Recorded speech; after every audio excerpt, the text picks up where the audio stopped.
Right, here we have the 8856, and we're going to put this back together. Because this is the 1.5 inch back set, you have to follow a couple of special steps. So let me show those to you right now. First is to put the retractor lever in place. There it is. Next, the retractor lever goes in place. The stop goes in place, and I'm just going to jump ahead a couple of steps. So I'm going to put the retractor lever in place, the exterior hub, the hub spacer ring, the interior hub. There we go. Retractor lever's in place. I've got the retractor lever or hub lever pivot pin. There we go. There it is. So I've put all those parts in place. Next thing I want to do is I want to put the retractor in place. So I'm going to put the retractor down just like that. Hold it in place tightly. And while I'm holding that in place, I'm going to put one of the case cover screws through the retractor. And that'll hold the retractor in place and rigid while I put everything else together. So sorry about that, it went off camera. There we go. And what I'm doing is I'm holding the retractor tight against the hubs, but you have to make sure you put the retractor lever in first. I'm going to put that pivot pin back in, and there we go. We're in pretty good shape there. Now, because this is the narrow back set, I need to assemble the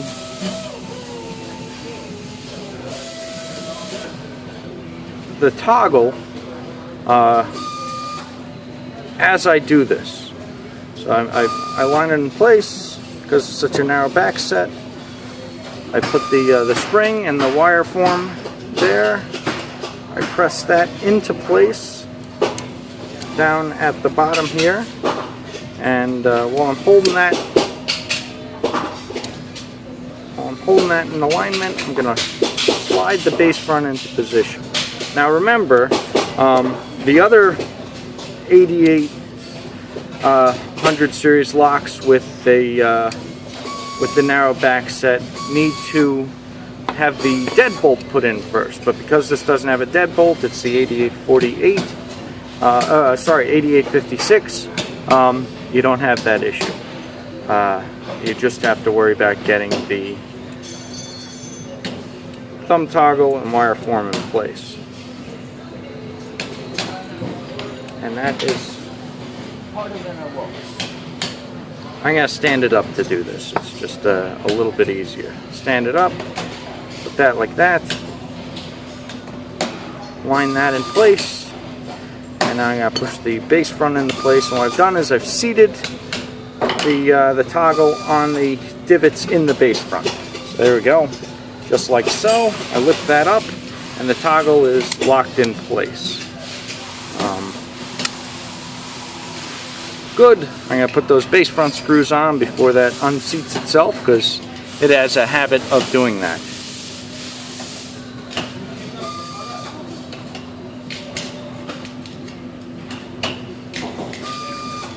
I'm just, for the whole operation here, I'm using a number 2 Phillips head screwdriver and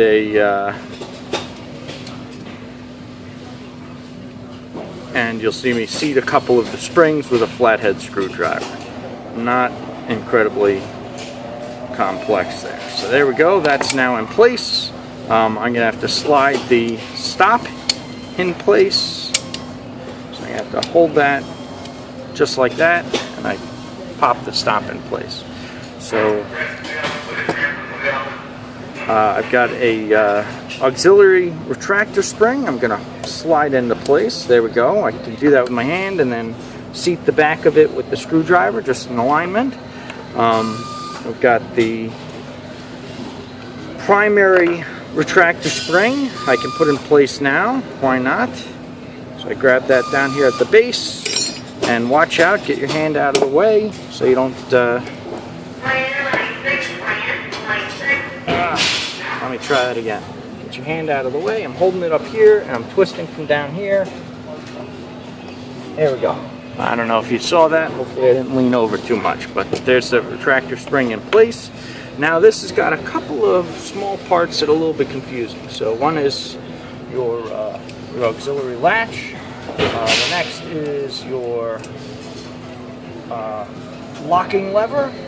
And I've also got, let's see, got to remember which springs go where. So this spring goes here and here, and that'll hold that in place, just like so. I'll put my locking bar in place, and that goes in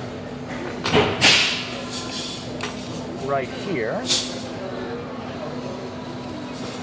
Then the locking bar gets a spring put up against it, just like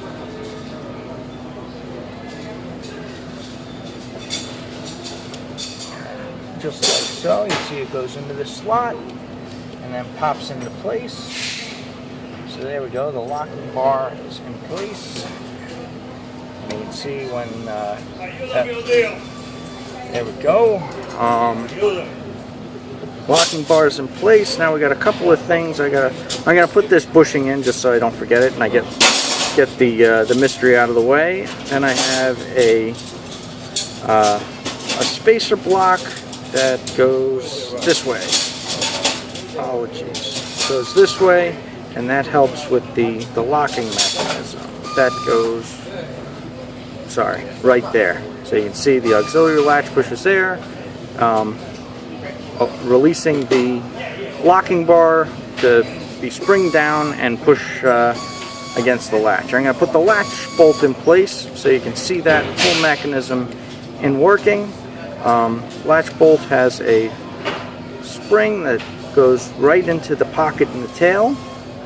And you can see I'm seating that just like so. So I want to show you the whole mechanism. Push the auxiliary latch.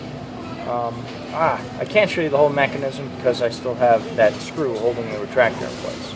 But what would happen is I push this auxiliary latch, releasing the locking bar. The locking bar comes down and hooks behind the latch bolt, so the latch bolt can no longer be depressed. Next we have a cylinder latch retractor lever that goes right here.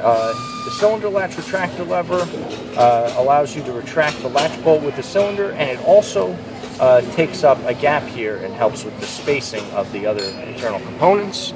I have a retractor guide plate that gets snapped in right here, just like that, and the cylinder set screws with the V pointing towards the cylinder, just like so. Let's put that cover on. Now here you'll see everything slides together pretty good. There's no deadbolt tail that you have to line up. All you have to do is get the cylinder screw bracket lined up, the hubs, the stop, and the tail of the latch bolt. So the lock is almost back together. We'll finish putting it back together and then test the rest of the function. So here we go. One screw. This is a case cover screw. Two case cover screw. The third case cover screw I'm going to go back in the bottom here. And the fourth case cover screw, you'll remember, I used to fix the retractor. So I'll take that out now. And when I do that, the latch bolt should pop forward. So take that out. There we go. The latch bolt was released. And we'll check everything for function. So put that after I put that fourth screw in its place for the casing cover. So we've got the exterior lever is always free. Throw the stop. The exterior lever still works.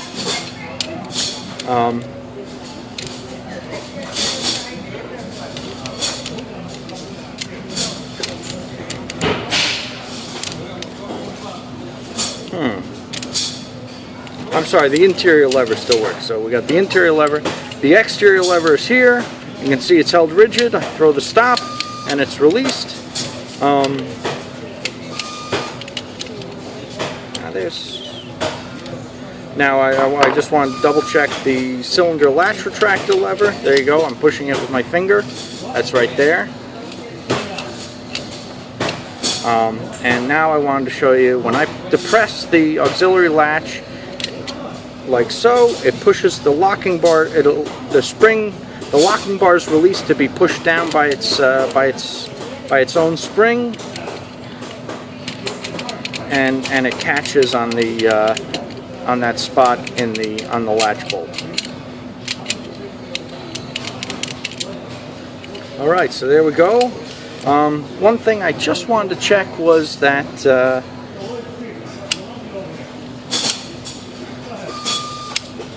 while the auxiliary latch is depressed, can I use the interior lever?